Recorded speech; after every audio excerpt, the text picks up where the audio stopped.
Hello everyone, welcome to the How do you say that? Statera? podcast, Yeah, okay. That's one. I'll try again. Hello everyone, welcome. Oh, God, what the fuck? I didn't even say everyone properly.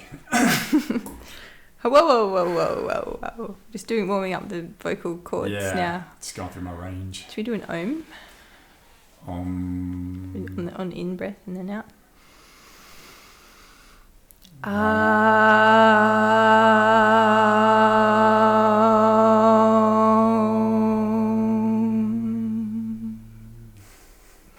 more.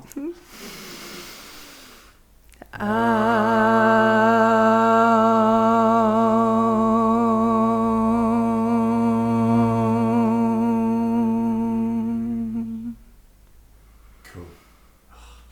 It's better. All right. Good now. Here we go. Hello everyone, welcome to the Statera podcast. Today I'm joined by my friend and also landlord, Anna. Landlady. Landlady, of course, yeah, that's right. Thanks very much, Anna, for joining us. Yeah, thanks for having us here. That's all right. Hosting and at the table. It is your place, so, thank you for letting us do it.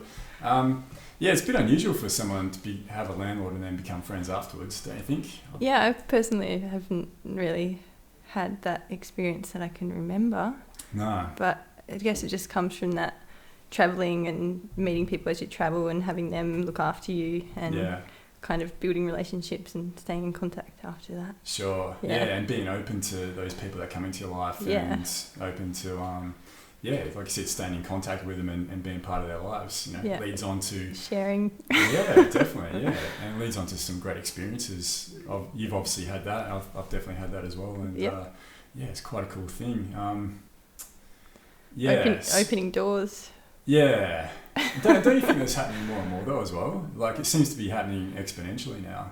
Exponentially? Yeah. That's huge. What do you think? So just being open. Yeah. But then for more and more people coming into your life, it makes sense it would be exponential given more people create more people around you. But so when you let more people into your life, is it necessary to let others go, and do we have a capacity to belong to and to love so many people? Very good topic. Funny you mentioned that. We've on the philosophy night, the Facebook group, we've been having a discussion lately about this book Sex at Dawn by Christopher Ryan, which is basically looks at polygamy versus monogamy and one person's ability to be able to do that. And I don't know, I really think it's just, it's a cliche, but it's up to the individual. Yeah. I think. So more of a choice than an actual... Yeah. That's, I guess, where we're fortunate ability. In our society.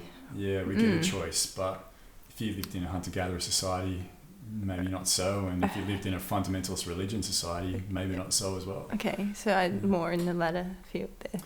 Yeah, I think so. Yeah. What do you think?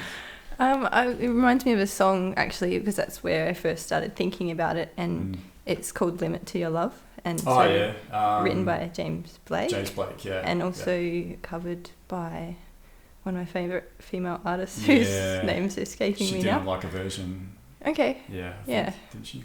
Sure. And so the limit to your love, is there a limit? I don't think so. I don't think so. No, I think we are intrinsically just all love anyway, and we are in this ability to be able to immerse ourselves in a again, I guess, realm of love. I think it's infinite. Yeah, and it's just when we get caught up and maybe stuck that we think we've battling on there. Yeah, sure. Makes it sometimes tough. Yeah, and that's the whole thing then of getting outside your own head as well sometimes, and not being too dwell upon things and just opening yourself up to that. Singing about it helps. Does it? Yeah. Like singing Limit to Your Love or other songs? Oh, any song. Yeah. I'm not much of a singer-songwriter. Right, okay. So, if you don't have that, just sing someone else's songs on the theme. Yeah. But song is an art form. So, Yeah. It's a good communication tool. Sure.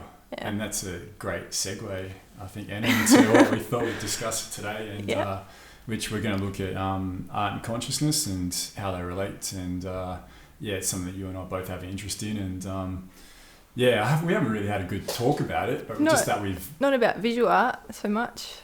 No, we haven't, no. Yeah, and what's your background as for educational background? Educational, high school, year 12. Yeah. But did you do visual arts or? Yeah, like I've always been drawn to the arts. Grew up in a fairly creative type family, not necessarily all, successful artists, but delving in crafts and inventing and that kind of thing. Yeah. So just looking outside the box. And and do you think that's influenced the way you look at life as well? That creative slant that you had as a child and through to adulthood? Yeah, absolutely. It's been foundation of a lot of what I do, and if it hasn't, then I've kind of gone, well, hang on, something's not right here. Yeah, sure. Yeah, so I came to drawing and then got into graphic design. Then back to drawing again. Right. Yeah. Yeah. So. Yeah. Cool. Yeah, and your sister's an artist, isn't she as well? Yeah, she's a painter. Yeah. Yeah, painter, sculptor, extraordinaire. Yeah. Yeah. Is that her life? Is that so she just immerses herself in that? And, Yeah, and I think becoming an artist is a whole kind of journey on its own. Yeah, sure. Yeah, I mean, and not just a painter or sculptor, but musician, actor. I was talking to a friend of mine, an actor friend of mine, about that yesterday or the day before. She's in an acting studio at the moment over in Melbourne, and they're going back into like these vulnerable states, starting off in these absolutely vulnerable states and taking them right back to the centre themselves, right back to the centre. Looking at traumas and all that, so they can absolutely just let go of everything and see the world in a different perspective, but also themselves in a different perspective as well. Yeah. Which a lot of people don't do. Is that kind of removing yourself from the picture? Yeah, exactly. Yeah, and ego as well. I mean, ego can be healthy, but used in the right way. But I guess ego also just protects us from things we consciously might not want to deal fully with. Experiencing, perhaps. Yeah. Okay. But so she's in that process at the moment, and I think any type of creativity where you're putting a piece of yourself out there, it really is a tough thing to do, or can be, but also ultimately a really worthwhile thing to do. Very educational. Art therapy, actually, is got a lot of potential there. Yeah. I don't know a lot about it, but I've just spoken to friends that have started moving into it as a practice, and it's very, very entwined with, chakra energies and colours, and it's all interconnected. Yeah. I once saw a psychic medium, perhaps we could call her. Sure. She just said, art is your therapy. You've got to do it. Okay. Yeah. Yeah. Yeah, right. Yeah. And how long ago was that? Oh, that was years ago. Okay. Yeah. Yeah. And did you take that on board? Is that what you did? Well, I remembered it and kept it with me, and I actually got into art quite a lot after that, and you can see some of the creations left around the place. Yeah, sure. Yeah, you got some good. Anna's got some interesting trinkets around here, which are quite cool. That's definitely becoming more and more prevalent. I've got actually two friends who, one of them's definitely doing this year. There's a place in Swanbourne, I think it is, where they go through hands-on healing, sound healing, and art healing as well. And another friend I go to uni with, she was going to do it as well this year, but decided not to. But there's definitely something to it, I think, definitely. And the art one especially, it's so important for us as human beings. You couldn't even look at it like an evolutionary practice to create. I mean, you say that's what we are creative evolution. Beings. Yeah, that's right. And that pushes us along. We're very visual as well. Yeah. So, it's definitely an important thing. I think sometimes we can get bogged down in it's up to the individual, isn't it? But sometimes some people just get bogged down in things that are more structured and have to be rational and all that. And maybe they're the ones that need creativity in their life the most. Yeah, it's a tricky one. Yeah. Because I've been guilty of not being playful enough. Right. Sure. Yeah. So it's like you get the paint and you get the paintbrush and then you start drawing, straight lines, or you're like, where do I start? Yeah. But if you can let go and just have a play. Sure.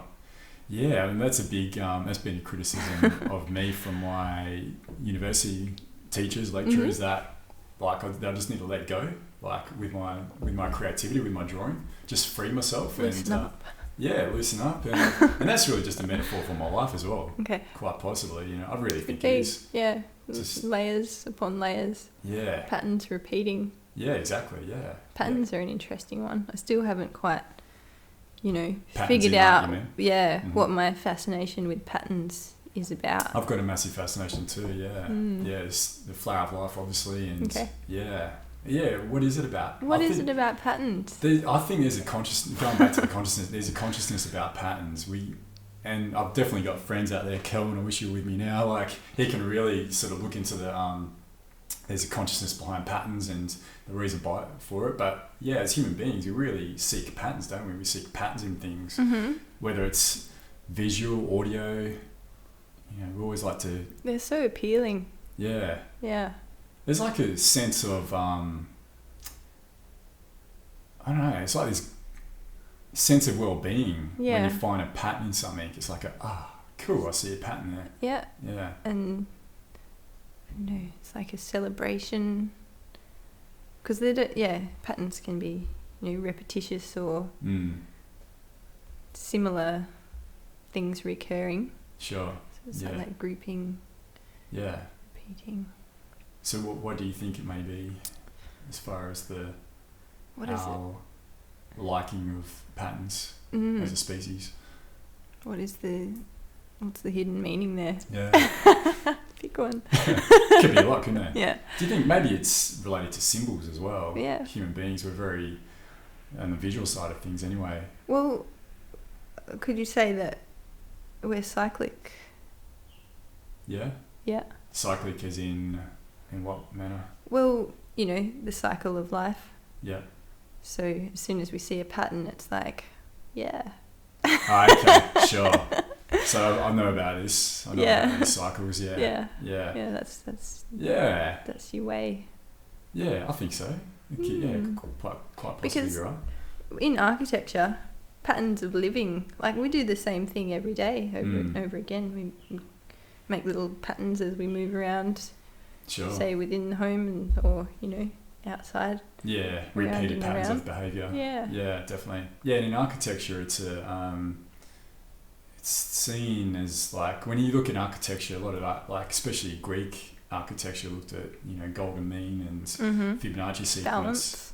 Real balance for their architecture, but it had a purpose to it, and that purpose was that so when a human being stepped inside it had a story to tell, and it had a relationship to the divine as well.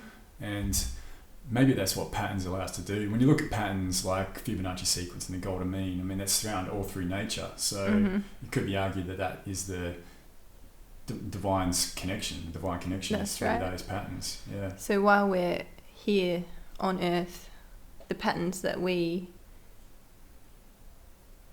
find, create, take part in, have a connection to the divine through Earth.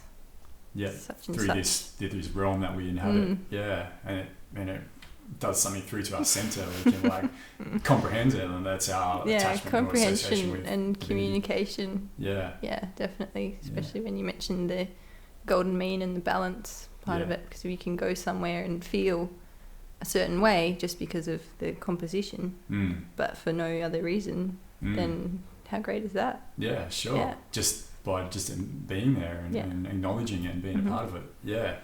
Yeah, and maybe you don't need to like give 10% of your income to a church or maybe not. But maybe you do. Some people do. If that's what works for you. Yeah, exactly. If that works. So you and I watched 2 TED Talks the other night. A couple of nights ago, we watched the Alex Gray TED Talk, where Alex Gray is the visionary artist who paints a lot about the DMT and ayahuasca experience as the Chapel of Sacred Mirrors. If you don't know who Alex Gray is, definitely recommend. Do some research. Yeah, do some research. Check him out. He's quite incredible. And I also watched a Graham Hancock TED Talk as well, where he's talking about similar subject. It was about consciousness. And he did talk a little bit about art and objects as well. A lot more background and context, which was very interesting. That's right. Yeah. Alex was from more of his perspective. It was really objective experience from his, and Graham Hancock was more just from his sort of knowledge and what he's gained from his other personal experience. Yeah, so much. Exactly. Yeah. So, I mean, can you tell us maybe a little bit about what you thought about the Alex Gray? Well, I was just going to say on Graham Hancock. Yeah. How it was just like a one-stop shop for where we are now. Yeah, it was, wasn't it? Yeah. It was a fantastic talk. Yeah. Best TED Talk I've seen. And actually it got, TED took it off. They deleted it and... Too much information. Overshare, maybe. Yeah. Well, they said it was a pseudoscience and it doesn't really fit in with what they do. Is there such thing as pseudoscience? Yeah, exactly. Is there? I think it's a pseudo word. It's a cop-out. Pseudo phrase. Yeah, definitely. I think so too. It is definitely a cop-out term, I think. It's just an easy, it's pseudoscience. Just people can wipe their hand of it. But science and spirituality and art are overlapping so much now that it's hard to separate them and to call them science or art. That's it. Anyone who just looks at it from a really pragmatic scientific point of view is getting left behind. Well and truly left behind. Yeah. They're missing on that next phase of our evolution, I believe. Yeah. So going back to Graham Hancock. Yeah, so everyone should know things that he said. Yeah. Or, if you don't want to know it, just watch it. Sure, yeah. I'll put a link up for it. I'll make sure I do that. Yeah. All right. I'll have to get rid of that. I'll put a link up for it, so definitely check it out. It's awesome. They took it off the TED YouTube channel, and then they put it on again a bit later, but by that time other people had already put it on, and since then it's had like hundreds of thousands of views. So yeah, it's just an amazing talk. And there's another guy called Rupert Sheldrake who did a lot of work with Terence McKenna back in the day, and he's followed Graham Hancock's. Okay, what day are we talking?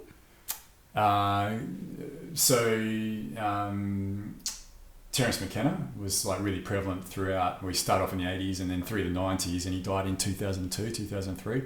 But amazing philosopher and real psycho-analytical sort of perspective on psychedelics, and he had a really. I'll show you a couple Did some studies there. Yeah, he was a botanist by. I think he studied as a botanist and an anthropologist, and then he did lots of travelling.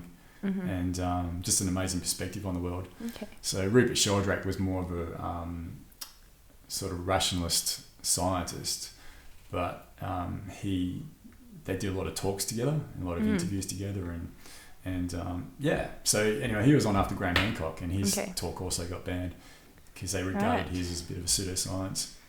Sure. Yeah. So he doesn't fit into science, apparently. Yeah. Where are we going to put him? Yeah, exactly. Just not going to listen to him at all. But what a shame. That's the thing. I thought TED was supposed to be about that. I thought TED was supposed to be about, what's it, ideas worth spreading? Opening minds, ideas worth shedding. Shedding, yeah, exactly. If it's too good an idea, we're going to shed it. But obviously they've taken it. I mean, and we spoke about it too that night. You could take the conspiracy side of it, that they just didn't want that getting out. It doesn't. It's not in tune with the main conspiracy that we have at the moment. So yeah. Which is what? Ooh. The one we're all living in. Yeah. Right, okay. Sure. Yeah. En masse. He's sort of Graham Hancock, especially in that talk, really said, "Hey guys, this is what's going on," and he makes it like, if you hadn't thought about it before and you watch his talk that he did, you really do want to just slap your hand against your forehead and go, "Oh, duh! Of course, that's what's going on." And is it his manner of speak? I think that helps as well. Yeah. He's quite passionate, wasn't he, as well? When he was talking about. Direct, straightforward. Yeah. Not rehearsed. No. But very clearly spoken. Yeah. And he also said, like, he mentioned numerous times, he said he makes no claims one way or the other. He said, this is what happens, this is what is known, but I'm not going to make any claims whatsoever. Mm-hmm. So he didn't even really go at it from a scientific point of view. He just said, this is what's being observed. Yeah, objective. He was very objective, yeah.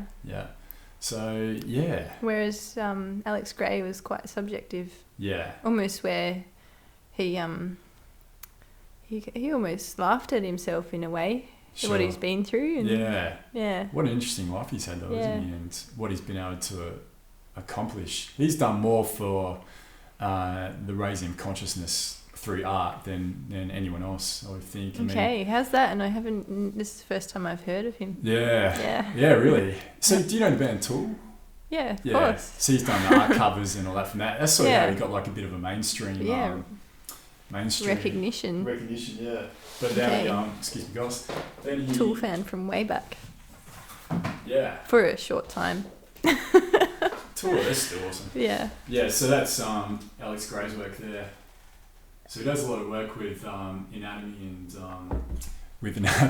talking away from there, with anatomy and spiritual flows throughout the body, like meridians, chakra points, etc. And he's quite incredible artwork. It's all paint, it's all acrylic, and I wonder if his depictions of the body systems are in line with traditional Chinese medicine. I think he does. It'd be interesting to find out. I know he does a lot of research into all that, and he knows so much about a lot of different things, and I'd hope so, but maybe he's wrong, or maybe the Chinese methodology is wrong as well. Not being an expert in either, it would be interesting to make some comparisons. Yeah.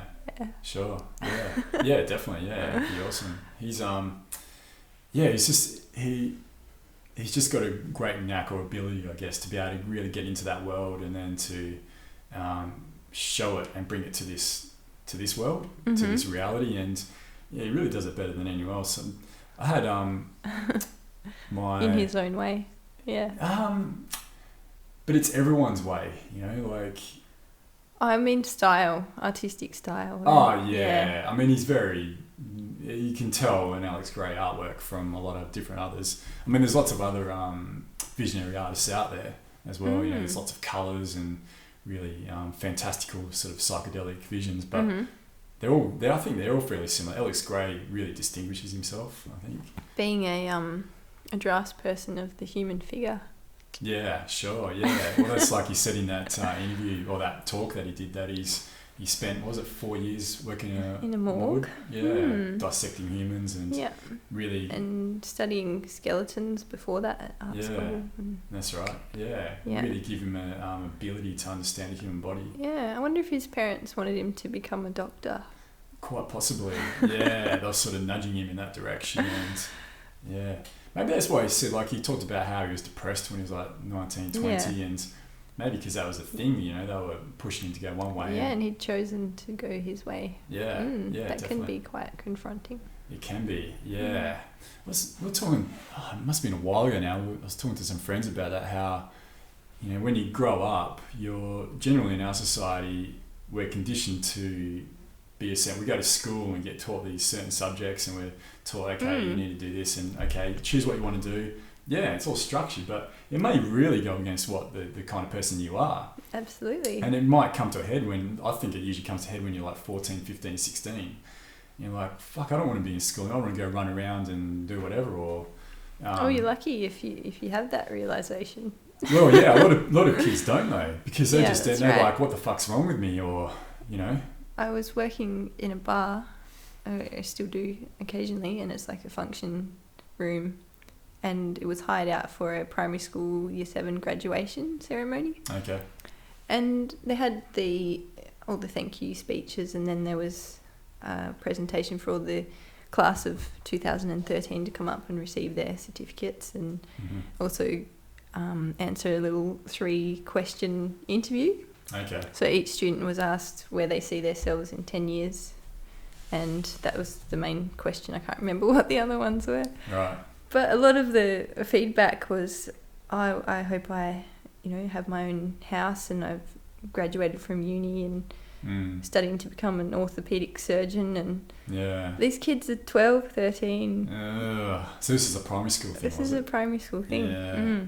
And it just made me feel like even if we were put in that position as 17-year-olds, it's like a huge pressure, but it's just getting more and more shifted down. Sure. The generations, and yeah, the pressure is high. Yeah. And there was a handful of kids that they had their heads screwed on right, and they're like, oh, I hope I'm traveling the world working a job that I love, and cool. Doesn't matter what it is, as long as I'm enjoying it. Non-specific, and with that real desire to enjoy life. And they've obviously got pretty switched on parents then as well. They can at least sort of teach them that. Or if they come to their own fruition, and that's pretty good of them. They would have to be, because the schools are such big shapers of young people, so I think just to be aware and really play that part.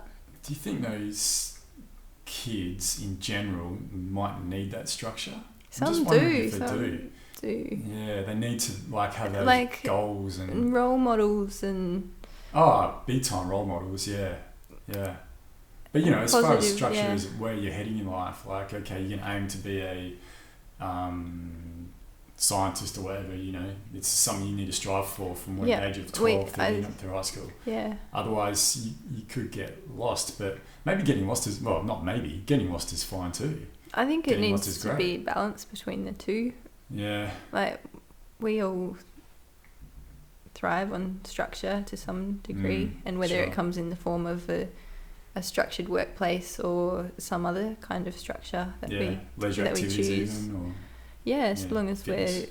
we're not depressed. Yeah, sure. Is there any avoiding that when you're that age?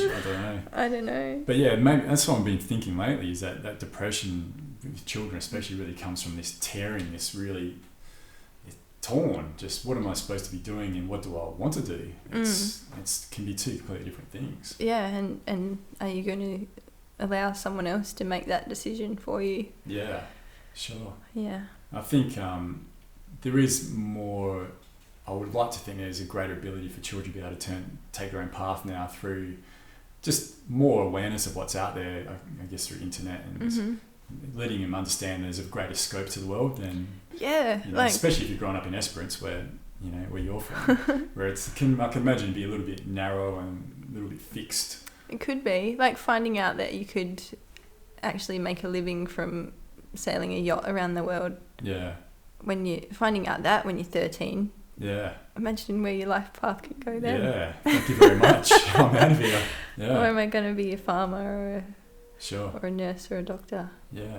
Mm-hmm. And if you don't have a clue what you want to do in your life, then that's okay too. Some of the coolest, most interesting people I know still really don't know what to do with their lives, and I've got friends that are in their early 50s and they're still not sure. So maybe it's the question doesn't need to be answered. Just do. Just do. Yeah. Just be. But there's different influences, isn't there? I love how we keep contradicting ourselves. At least at least we're questioning it, at least anyway. Maybe to never come to a resolution though, Anna. That's right. That's a bit unfortunate. Just been reading about that. That's what Gautama, correct my pronunciation, Buddha, found himself doing. Right. Never coming to a conclusion. Sure. Now, what did he say about that? Well, he said I can tell a half-truth. Okay. Or I can contradict myself. Yeah. Or rather just say nothing. Sure. Isn't that taking up the full gamut anyway? That's really just saying it all there. Yeah, that's right. Buddha, he's an interesting one, isn't he? Yeah, but I think some people just too are a lot easier making up. I'm usually pretty good at making my mind up if it's something that's important, I need to where to sit in a cinema or whatever, or just go and do it. But sometimes when it's a real philosophical topic, it's hard to make your mind up on something. And I'd go so far as to say it might even be dangerous to make your mind up about something.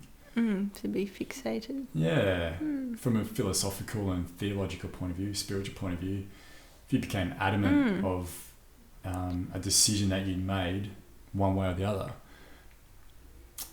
think it is important to ask the right questions. Yeah, sure. And follow some ethos as well, maybe along the train of thought that you're following and you've come up with. Rather than have strong beliefs, have strong ideals. Right. Yeah, sure.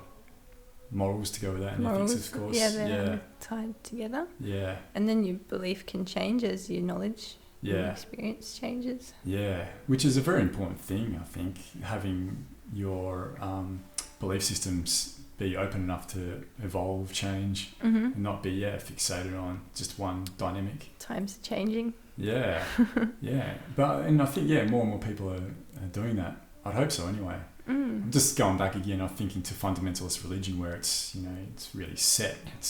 This is the way it is and it's written down, yeah. Although it is good, I think, see what some of the new Pope is doing now when he's starting to come out and say, oh, maybe this isn't quite right. Maybe we should look at it from this point of view. I think slight adjustments. Yeah, slight adjustments. I think he's doing a good job of that.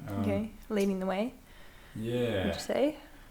I'd say, hopefully. Hopefully. Have you heard that prophecy that he's going to be the last Pope?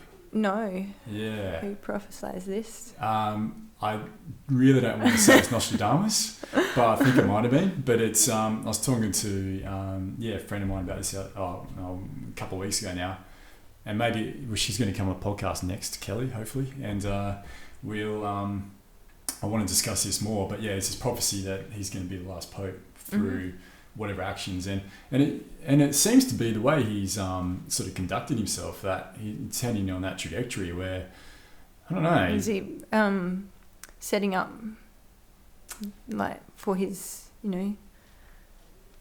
departure or backing out of away the from picture? all that? Yeah, maybe. And I don't know whether that's through assassination or a crumbling of the church or so long as he's got it all set up for it'll all be okay when he's gone, kind of thing. Hopefully. Yeah. He might have this grand plan. He may do. Well, there seems to be like this method to his madness, I'm trying to think of some of the things he's spoken about, but, come out and I don't even know, I can't remember, maybe just, like he's spoken a lot about the Catholic Church's wealth and how we should really be, sharing that wealth or how they should be sharing that wealth. And wow, these are revolutionary ideas. Massively revolutionary, yeah. And also acknowledging other spiritual practices as well, other religions, and really people should incorporate them, oh my goodness. incorporate all of them. I haven't heard this. Yeah, I'll show you an article about it. It's been going on for, ever since he got into the papacy, whatever they call it. But he seems to be taking a real shift in direction. The other popes have all seemed to be very structured and stringent, where he's definitely a lot more open and flexible on the views. And I guess they sort of need to be, because Catholic Church is falling behind the rest of society, have been for a while. And how long do religions last for? Yeah, how long do they last for? Yeah. Well, I mean, there's been religions and theologies dating back to day dot, I guess. Yeah, that's right. It doesn't really matter which religion it is, I suppose. Yeah. There always is. But they do come and go, don't they? They do. You look at the Greeks and Romans and, and through to the South Americans, the Incans, the Mayans, all had their gods and their different philosophies and theologies. But ultimately, they've been seen to move, shift. Yeah. So it stands to reason it will happen the same. Religion. Yeah. I'm thinking, is it like 2,000 or 3,000 years? Maybe we could get a time scale. Yeah, it'd be good to do. Like, just work out like how long they've lasted. Which ones overlap and who's borrowed what from who. Sure, and see what patterns have who's repeated the same ideas without ever overlapping. Yeah. Surely there must be one out there. Yeah, you think so. Yeah. But I guess like Christianity and Catholicism's really just come through and just crushed the rest of the world. Made its way out of Europe. Influences. And, just, taken through colonization as well, and imperialism, just taken over these other cultures, in different parts of the world, North, South America, Australia as well, Africa, and really become the sort of spearhead for theology around the world. The Pacific as well, yeah. I went to this talk once last year. It was quite interesting. It was an anthropologist who'd worked a lot with Aboriginal communities in Western Australia, and he was saying how when the missionaries first got there, like 100 years ago or what have you, they were very much, the Aboriginal people were very much hunter-gatherer, But what happened was the missionaries came there, and they came with like food, and so the Aborigines didn't have to worry about, didn't have to spend as much time gathering anymore and collecting, obviously. And spare time. So, but what they did, what they did, they used that spare time instead of the missionaries wanted them to use that spare time to adopt Christian and Catholic principles. But instead, what they did is they went further into their own spirituality. Okay. Yeah. So it sort of backfired on the that's right. on these missionaries. Yeah. Which is fantastic. Well, yeah. If you have spare time, I think you'd rather spend it doing what you do. Yeah. Who you intrinsically are and want to be. That's right. Yeah. Otherwise, it's deemed a bit of a waste of time. Yeah. Can be. Procrastination. Yeah. Can distraction. It can be a dangerous thing. Yeah. But yeah, I think that hasn't really occurred in a lot of other parts of the world. Usually, maybe it's just a weight of numbers and forcefulness. They usually take over a culture, and it hasn't happened everywhere, but it's a bit of a problem where people can't really. So especially, I think, association with land as well, which Aboriginal people do, and South American, North American Indians have that massive connection, association to land, which deep connection. Yeah, has really been lost, and I think if they could get that back, I would say damaged, severely damaged. Yeah. I think it's still there though, isn't it? Absolutely. Yeah, it's always going to be there. It's that intrinsic connection. Sure. Yeah. And there's that thing if the land has its own knowledge and dependent upon place as well, its own spirituality. So it's always there. It's like a TV signal that's always there, but there's also the oppression. Yeah. That goes with it. Yeah, sure. Now we've got a couple of things in front of us, Anna. We do. Can you explain a bit about them and show the viewers? The first one that I've placed on the table is the colour green. It's graduating into a hint of yellow at the bottom there. See that in the light? I've just placed that one there as a colour therapy. We were feeling a hint of nervous energy in the room, so I thought green, calming. If you're feeling that, just glance down at the green. Sure. Has it worked? The green panel. I've looked at it a few times today in the last 20 minutes. And the other one is a little painting. It's quite detailed. So I'll bring it closer.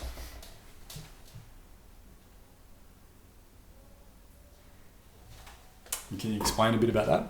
What it is, please? For the people out there. And Adrian. Yeah. There's a knock at the door.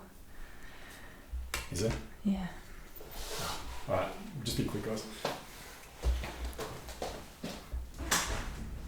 Hey man. Hi, good afternoon. Oh, sorry man, I'm really busy. Yeah, just got something on. Can you come back a bit later? Is that cool? After 2 weeks, I'll come back to the same Sure. area. Great. Thanks so much. Okay, he's back. Right, back to it. Back. This is just a little painting I did on the idea of meditation and connection between supposedly separate beings. So it might be a male and a female as depicted here, or any two people. And the little symbol in the centre here is a labyrinth. So if you've ever walked a labyrinth, it can be quite a life-changing experience. You come out feeling really calm and at ease because it's that flowing movement, and you come into the centre and there is really no end, because then you just flow back out again, and so it's in and out. Sure. And so you're looking at the meditation state as being like a labyrinth, entering in the labyrinth? Yes. And then connecting with someone else or other people? Yeah. In that? Yeah. We did a labyrinth exercise with a group where there was about 8 of us, and we followed the other into the labyrinth, and whether we were holding hands or holding each other's shoulders, and went through it together and then came out together, and it was just such a really good connective experience. And we also did that labyrinth exercise, whether it's on your own or in a group, before going into creative practice. So before sitting down to draw or something, just to get level. Mm-hmm. Sure. Yeah. And meditation also is a way of letting go. So if you're wanting to develop a stronger connection with someone else, it's a good thing to do, to let go of whatever it is you're lumping around. Mm-hmm. Take those layers or filters off you, so you can allow for that connection. Yeah. So just let go. Sure. Yeah. Okay. Continually. Yeah. So is that what you try and do when you meditate though as well? Yeah, I haven't not meditated for a long time, but okay. Yeah. You haven't not meditated? Or you haven't meditated? Have not. You have not? Yeah. Okay, yeah. But when you do, or when you did, especially this time? Yeah, at the time I was creating this painting. Yeah, that's what I was up to. Okay, yeah, cool. Yeah, meditation is such... And I'm guilty of doing that too. I don't meditate anywhere near enough. Mm-hmm. But it's such an important thing to do. I know in my life at times when I've gone into like full-on meditation practice, for a long period of time especially, things were opening up in my life. Things were occurring that made these little synchronicities appear or occur, and it was really... Were you becoming more aware of them, or were they... maybe it's becoming more aware of them. Know. Yeah, but I mean, like things like when I was telling you about that Alex Gray, that's when I stepped into Alex Gray there, I was hardcore meditating at that period of my life. Okay. And, it's... Yeah, I mean, that could just be a coincidence, not related, but I think it maybe is. Oh, yeah. Like, that's just like an awesome kind of, not coincidence, what's the word? Fate. Yeah. Destiny. Yeah. Yeah, because I mean, there's the story you told about how you've always been a fan of his work, and it was only by chance that you ended up on this floor of the building. Yeah. After already deciding to leave. Yeah. And then meeting with him. Yeah. As well. It just doesn't happen unless you're ready for it. Yeah, sure. Yeah. And again, that whole you've let go and opening yourself up to those occurrences. Yeah. Which, I mean, you can do it through many methods. I think yoga helps, and obviously plant medicines and things like that. Mm-hmm. But meditation is really, I think, sort of the easiest and safest way to do it as well. I wouldn't necessarily say safest. It depends what you're meditating on. Okay. You've got to be careful about that. Sure. Yeah. No, that makes sense too. Mm. So if you're meditating on something that's a little less wholesome. Yeah. Sure. Do people do that? I'm sure it happens. Have you done it, Anna? It could be accidental as well. Being uneducated or unaware. Yeah. Sure. You do silly things sometimes. Yeah. Mm-hmm. Yeah. That's definitely an element. That's something I've really come to be aware of, how things can go wrong in like a ceremony as well. Mm-hmm. But even in meditation, I guess it stands to reason it's the same thing, that if you don't have like a sort of a love or purity that's there with it, intention. The intention needs to be strong, that you can really go into some other realms. Yeah, or allow those realms to come to you as well. Right. Yeah, which can be a bit nasty. Yeah. Yeah. And keep it real. Yeah, very important, I think. But yeah, but all that's just a lesson as well, isn't it?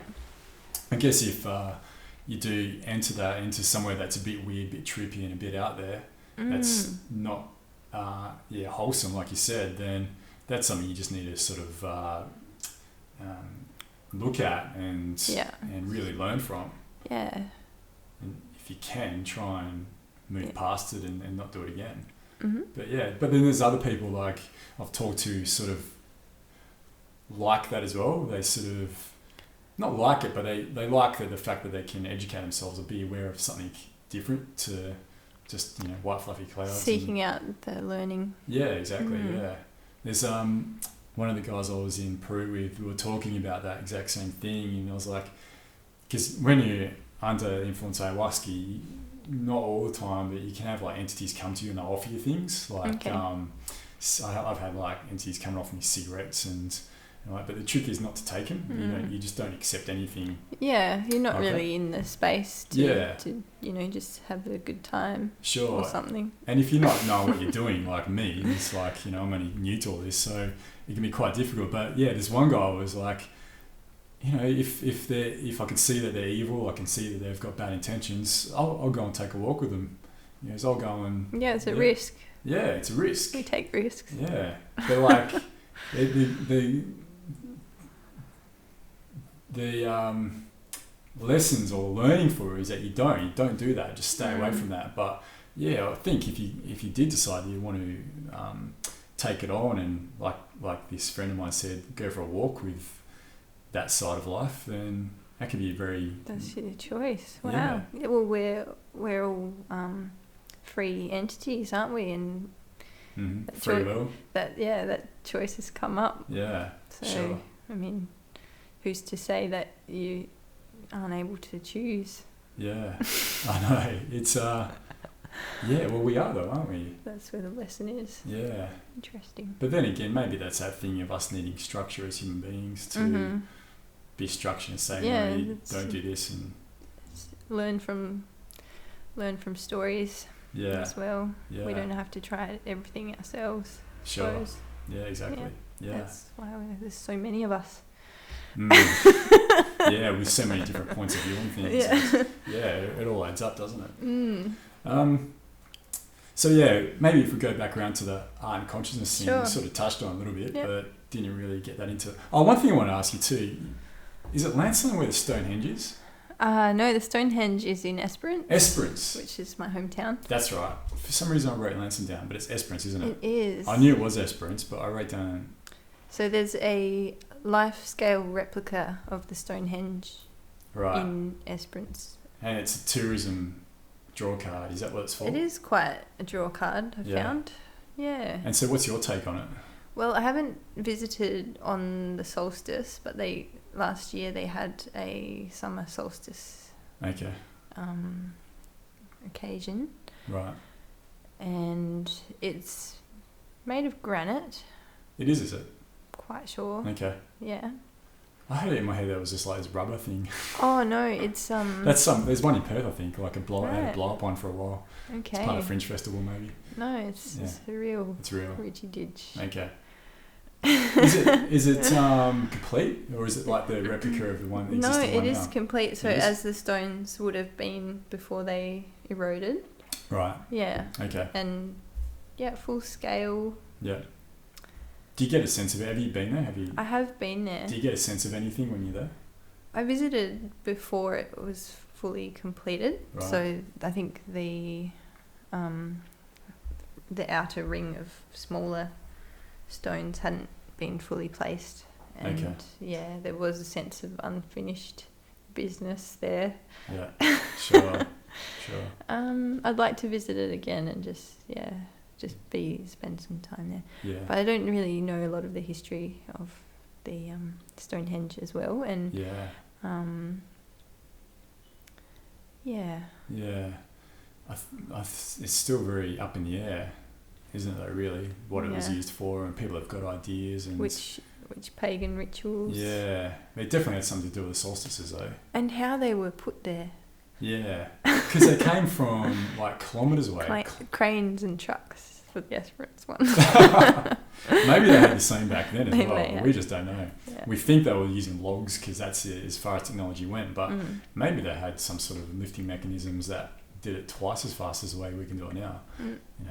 It's a possibility. I've been to Stonehenge over in England there, and I'd have to say I was a bit unimpressed. I mean, the thing is though too, you can't go in the ruins anymore. Yeah, it's all. You can't really get close to it. Yeah, you're on the outside, and you can't really immerse yourself in and being part of it. But I have to admit, to me, it just seemed like a bunch of stones, But well, you could say the same thing about a building. You could do, couldn't you?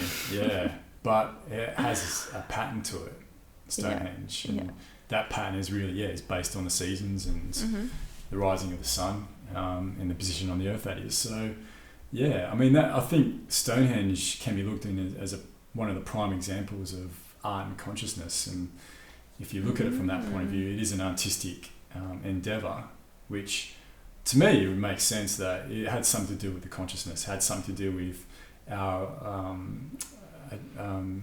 attraction and our ability to bond to divinity. Mm-hmm. You know, but looking at from there, from the pagan side of things, I think maybe more towards the earth and the stars, rather than a god in the sky. Mm. Yeah.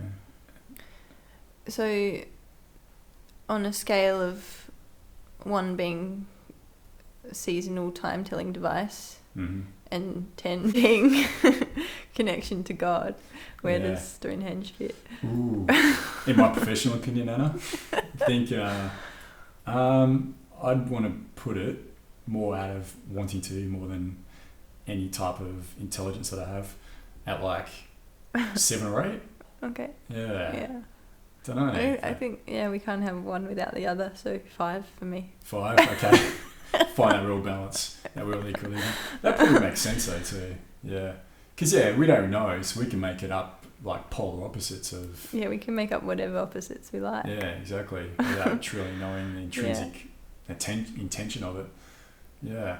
But that, you know, there's different... you look at pyramids and they've used north, south, east, west, and, Mm-hmm. you know, the pyramids correlate with Orion's belt in the sky, and that also, the position of that correlates with the Nile, correlates with the Milky Way as well, part of the Milky Way. Awesome. So I think, you know, I think the other thing too, the base of the Great Pyramid is, when you multiply it to the circumference of the Earth at the equator, that height is also the height of the Earth. Does that make sense? So like the pyramid takes up one, is it semisphere? Hemisphere. Semisphere. Is that a word? I've only heard of hemispheres. Or hemisphere. Yeah. Yeah, hemisphere I should say. Wow. Not a semicircle. Yeah, but like I need to go back to school. So yeah, it takes up one hemisphere. The proportions, the top meets the top of the hemisphere, and then the 4 corners of the pyramid line up or match with the circumference of the bottom of the hemisphere.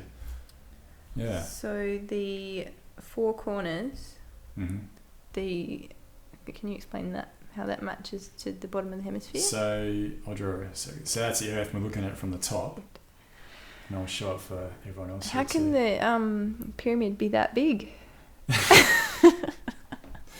Well, of course it's not, Anna. That's where I'm stuck. Multiply it. Multiplier. So you're looking down at the pyramid.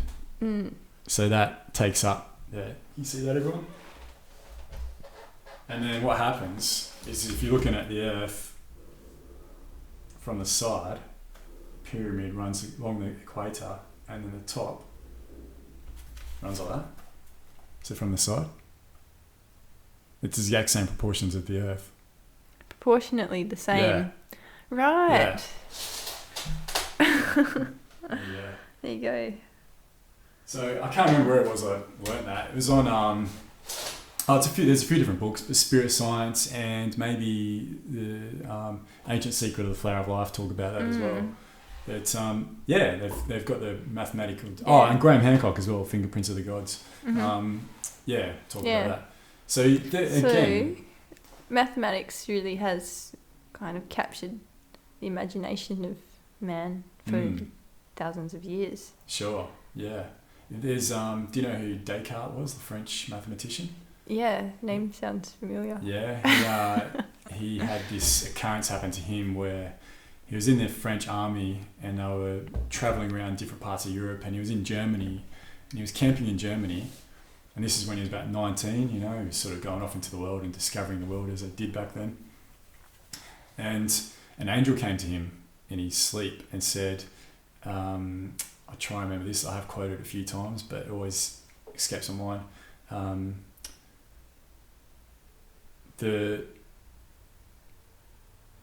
Something like the comprehension of nature shall be achieved through measure and number.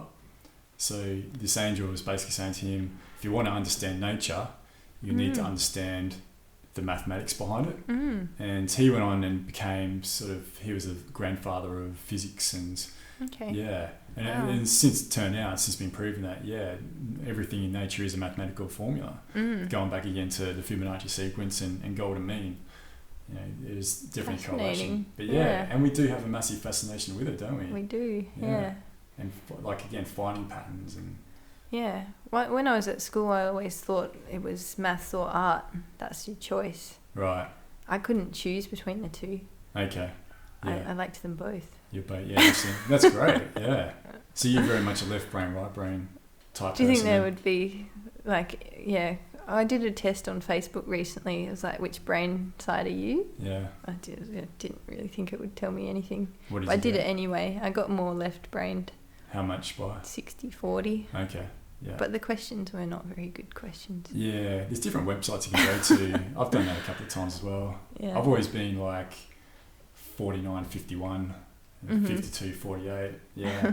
So. But you can change that as well. There's a great book out called Drawing on the Right Side of the Brain. Okay. So Yeah. it's got a lot of practical activities for opening up your creative Mhm. side. Yeah. So the right side of the brain is the creativity center, and the left brain is the rational. Yeah. Yeah. Yeah. Yeah. Yeah. I mean, there must be ways to be able to just build up the neuro pathways in either Yep. side of the brain and Train your brain. train your brain. Yeah, like Yeah. a bit of neuroplasticity going on where you can definitely achieve. Work it out. Yeah. Give it something to do. Exactly. I mean, Yeah. it makes sense. It's the same as like going to the gym and lifting heavy weights or whatever. Or Yeah. your body gets used to it, and your muscles build up, and the connections through the body Mm-hmm. develop. And Muscle memory. yeah, muscle memory is all that goes with it. So Yeah. it's like I think the one for me at the moment I'm really trying to get hold of is like learning music, and really I've had It's like mathematical. yeah, there's mathematics and a creativity to it as well. It's really, especially guitar, Yeah. it really has both. But yeah, I find it very difficult. I find it very difficult to pick. I'm not a natural when it comes to music, but I know I probably could be. I just need to sit down and actually train myself and really increase. Maybe I need to increase both sides of my brain then for the guitar especially. You think it's more creativity, practice. but yeah, practice. Annoying our good friend Aggie Yeah. with the guitar. But Hey, we've got singing lessons going on over there. yeah, that's true. If anyone can pick up any vocal background, it's I think it's our neighbour having a sing along. But yeah, I think it is important to be able to develop the brain and develop its capabilities, and that could possibly help as well. Let's say later on in life to prevent things like dementia and Parkinson's disease, but also just for your well-being in the present time. Yeah, like with that reward system thing Yeah, that you were mentioning the other day. sure. Yeah. Yeah, If we do something that we feel is a good personal achievement and get a warm fuzzy from it, yeah. we're moving on. That's right. Yeah. It's this reward mechanism that we Yeah. have, which really I think dates back to the hunter-gatherer society when you kill an animal and you get to eat. There's like a self-satisfaction, like okay, which we don't have to do anymore. So we have to find it in other ways. Yeah. We can do it intellectually as well, but or through playing sports or whatever it is. I think that's something humans definitely need. I think we need to have those little occurrences and moments where we can self-congratulate ourselves. Yeah. Sure. it's And each important. other. Yeah, and each other. It's good to do. We still like to work in teams. Well, I think most of us do anyway. But it's all part of the human experience, I think. Yeah. Yeah. So art. We keep getting off track with art, don't we? We do. Do you think, one question I want to ask you is, do you think human beings, artists, are able to affect other people's consciousness through a piece of art? Great question. Because I've just been telling my photography students that, like, what better medium of communication and connection than art? Are you a photography teacher? Yeah. Okay, all right, cool. Yeah, cool. Yeah, that's true. It definitely is. Yeah. It's visual, it's engaging, Yeah. it can be colourful, it moves, it's, Yeah. Can have sound to it as well. Yeah. Smell. It's like hard to escape from. Yeah. Yeah, definitely. Yeah. Very engaging. And so if you, I've kind of looked into a bit, what's your message, what's your intention, and Sure. I think it really can affect consciousness. Yeah. Yeah. Would a painting like this that we had earlier, or a performance art piece, can they be similar, or are they just different experiences for consciousness awareness and consciousness raising? Just different experiences, I'd say. Just different experiences, yeah. And both have their value, both have merit to it, but it's what you want to achieve, what you want to get out of it. Yeah, I'm a big fan of conceptual art. Okay, yeah. So, yeah, that comes in many mediums, I guess. Yeah, sure. Yeah. Well, one big one for me is like stunning landscape architecture, and they call it like feng shui, and they call it geomancy. So it's a formulation of the land to increase consciousness. So there's many types. Again, feng shui. There's an Islamic version as well, which I can't think of. A creative gardening is definitely an art piece, is an artwork which can take in all the five senses and really help to raise consciousness. So in that way, does it have to be experiential?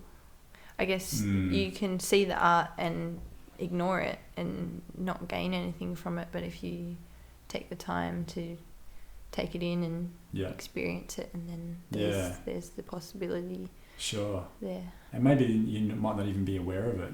That consciousness raising. Especially with visual image, because you photograph it in your mind, and then you might not even think about it until like years down the track, and then you like got this memory and it's working away down there. Yeah, definitely. You could almost look at like it's like software getting downloaded through your visual inputs.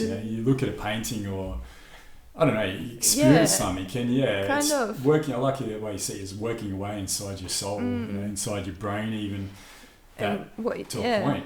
What you surround yourself with, what you're looking at, what you choose to see. Yeah, sure. It all becomes part of you. All I see is part of me. Another great children's book that I can recommend.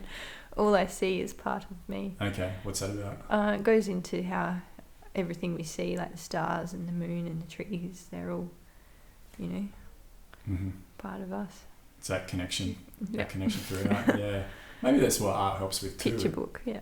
Okay, yeah, right. Cool. Yeah, I think it can show that connection between, sometimes we can feel so separated and feel so isolated, but through art you can show that there is a connectedness between everything, which you can't feel in our normal world. You can't feel that connectedness.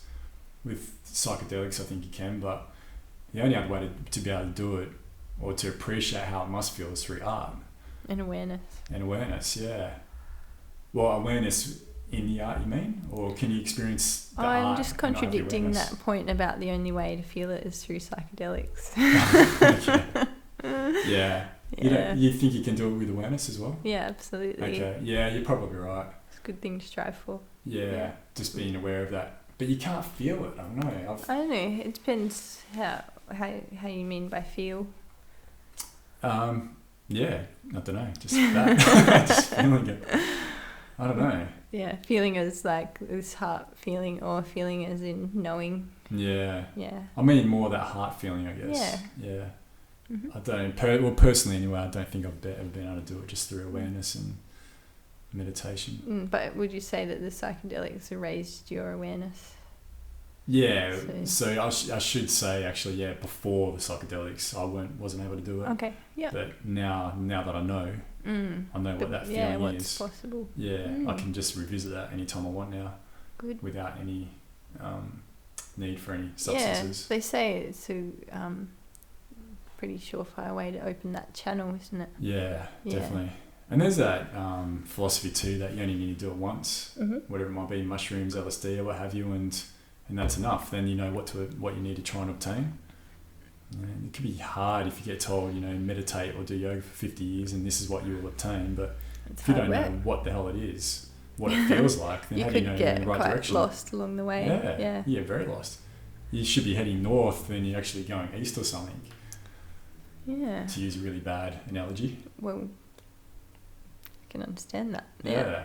But I think, with a psychedelic, again, not to get too far into that, but it at least shows you, and then you can, when you get out of that, you go, okay, now I know what that is, I know how that feels, I'm going to try and obtain it again now, just through awareness. But yeah, again, going back to art, I think you can also do that through art, especially with artists like Alex Gray and Pablo Maringo and my good friend Michelle up there, that just through seeing what they've experienced, that, yeah, okay, there must be something to this. There's something else going on. So if you have that curiosity to find the core. Yeah. Yeah. Sure. All right. What do you reckon, Anna? Yeah. I might wrap up there. Yeah. We've managed to finally tackle the art consciousness. So I don't know how well we did with it, but I think it was all right. I think it's a good start. And then, you know. It's very open-ended, isn't it? It is. Yeah. And whichever way we look at it or anyone else looks at it, I think it's just really important that there's people out there actually creating and doing their bit for society, you could argue, through art. And we need to make sure there's more and more of it. Yeah, absolutely. Don't allow us to descend into this totalitarian way art of living. is a great way of connecting. Yeah, exactly. Going past all the bullshit and showing that connection between not just human beings, but humans, animals, and the environment. I think it's really important. Art for the animals. Is that a thing? I don't know. Could be. Maybe you started it today. Well, there's the artist for the Great Barrier Reef. Most recently heard of that. Yeah, right. Okay. Oh, I'll have to check that out. It's obviously to do with helping save the barrier reef and protecting it. Yeah. Okay. Yeah. Right. Yeah, that raising awareness thing again. Yeah. Yeah, through art. Yeah. What better way to do it? I mean, obviously, I'm just thinking music events, and we've seen that throughout time. We've got a history of that. So music festivals and gigs to help raise awareness about a certain subject. But it probably takes a full gamut as well. Yeah. Painting, drawing, etc. to go with it. Passionate people. Yeah, really is a big part of it. Yeah. All right. Cool. Well, it looks like our neighbour's turned on his music, so it might be about time. That's the ad. It's going to the ads now. Yeah, exactly. Moving into our exit into our ad break. Well, thanks very much, Anna. Yeah. Thanks, Adrian. That's all. Yeah, it's been great to have this set up in your house and allowing us to do it here and send it out to World Wide Web. And next time you're back in Perth, what do you reckon? We'll do another one? Yeah, we'll catch up on the next 6 months. Sure. Or something. Unless I come down to Esperance at some stage. Yeah, as well. You could do a roaming podcast. Yeah, exactly. Yeah, we'll see how we go with that. All right. Well, yeah, thanks again, and we'll have a chat again.